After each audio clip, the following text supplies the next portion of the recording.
Hello guys! Welcome to my YouTube channel. So it's me again, bagong lahat magpapakilala muna ako po nga pala si Miss Kunyang. So for today's video, gagawa tayo ng content and this content is related to my previous videos na about sa 1 month notice. So ayan guys, bago ang lahat, huwag na munang kakalimutang mag-subscribe and click mo na din yung bell button para ma-update ka sa lahat ng mga video na ina-upload ko.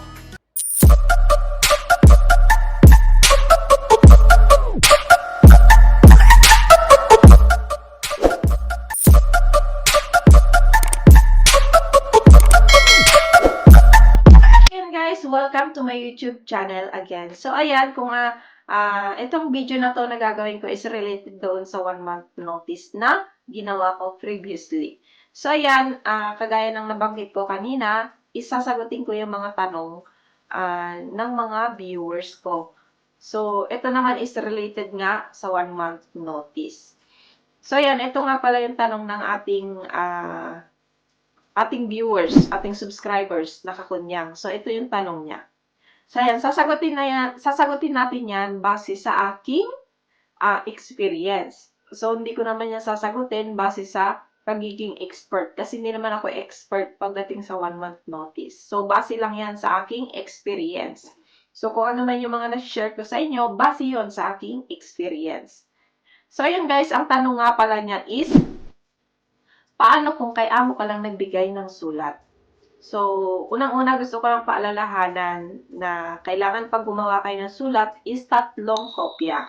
Isa kay immigration, isa kay amo, at isa sa'yo. Kailangan po dapat ay may kopya din kayo ng sulat. Kailangan din po ay pare-parehas ang reason doon sa sulat. So, yun guys, nagtanong siya kung paano kung amo ka lang nagbigay ng sulat. Pag kay amo ka lang kasi nagbigay ng sulat, is wala tayong malinaw na sagot. Wala tayong malinaw na kung kailan tayo bababa, o matutupad ba, o magagawa ba talaga yung date na in-indicate mo sa sulat, if ganong date ka din bababa. Hindi po natin wala pong linaw na sagot. Kasi if kay amo ka lang nagbigay ng sulat, depende pa rin po yan sa amo. Kung pabababain ka today, pababain ka bukas, sa isang linggo, o sa sunod na buwan.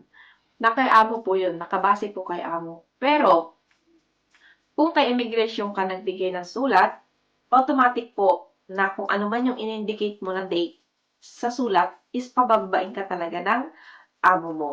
So, much better po na kailangan po unahin po natin si immigration. Sa mga kakunyang ko dyan na gustong mag-terminate ng kontrata o naghahanap ng idea, kailangan po unahin po natin si immigration.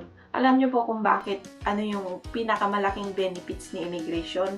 If ever man po na mag-decide si amo mo na pababain ka na today, gusto ka niya ng pababain ngayon, ayaw niya nang antayin yung next month na in-indicate mo sa sulat, automatic po, nabibigyan ka ng amo mo ng 1 month salary with ticket and with food travel allowance.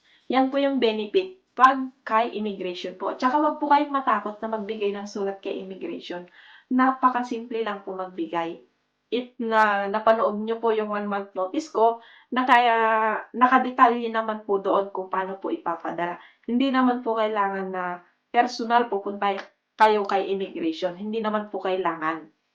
Maghuhulog lang naman po kayo ng sulat sa post office o kaya sa green box na nasa NTR. Sa yun mga kakunyang, mas maganda po na magbigay po kayo ng sulat sa immigration. Kasi kung sakali man po na pababain kayo anytime, at kung sakali man hindi kayo bigyan ng sahod, pwede nyo pong ireklamo. Pwede nyo po silang ireklamo sa pulis, tumawag po kayo ng pulis, kasi nga nakapagpasa ka na sa immigration. And isa pa doon iniingatan kasi natin is yung ating release letter. Kailangan po kasi yung release letter natin, walang bad comment sa atin para makapaghanap po tayo ng amo. So, yan po yung dapat ingatan po natin bilang isang kakunyang dito sa Hong Kong. Kailangan po talaga konting ingat. At syempre, kailangan makinig ka din sa payo. So, yan, makwento ko lang, kagaya ng tanong ng ating viewers, meron ding same scenario na parang naihalin tulad doon sa nangyari sa kanya. So, ayan. Meron kasi akong pinsan na galing sa Pilipinas. And nagpunta dito, nag-apply, natanggap naman siya. Pero first timer siya sa abroad. First timer dito sa Hong Kong. Pero suddenly, hindi naman maganda yung ano niya, hindi naman maganda yung kalagayan niya, hindi kagaya ko o kagaya mo na swerte sa amo.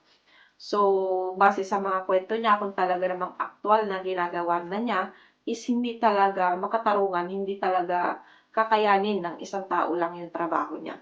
So, ayan, nag-decide nga siya, nagtatanong siya sa akin, pinapayuhan ko naman siya, pero hindi siya nakikinig sa akin. Pinapayuhan ko siya na ganito gawin mo, kasi balak na niya mag-terminate ng kontrata. Sabi ko sa kanya, antayin mo munang makasahod ka, after makasahod ka, then ibigay mo yung sulat mo para at least next month may masasahod ka pa or kung hindi ka man niya pababain next month at today ka na pababain, automatic na bibigyan ka niya ng 1 month na salary. So, hindi siya nakinig sa akin. So, ang nangyari, nagbigay lang siya ng sulat sa amo niya. So, yung amo niya, oo, tamang tinanggap yung sulat niya. Pero, yung amo pa rin niya nag-decide kung kailan siya bababa.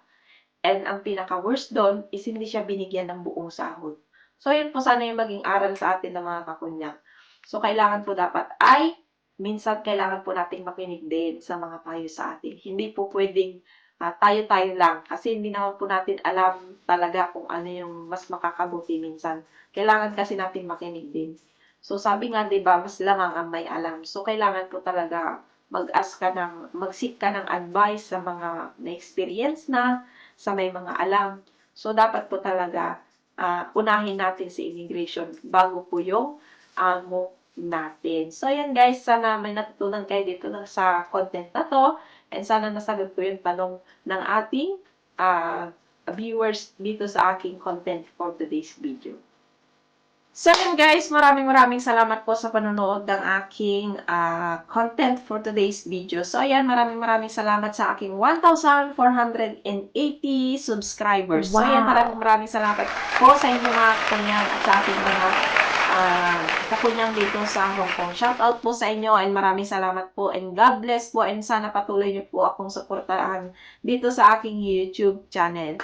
And bagong magtapos, is wag na po munang kakalimutang mag-subscribe and click mo na rin yung bell button para ma-update po kayo sa lahat ng mga videos na ina-upload ko.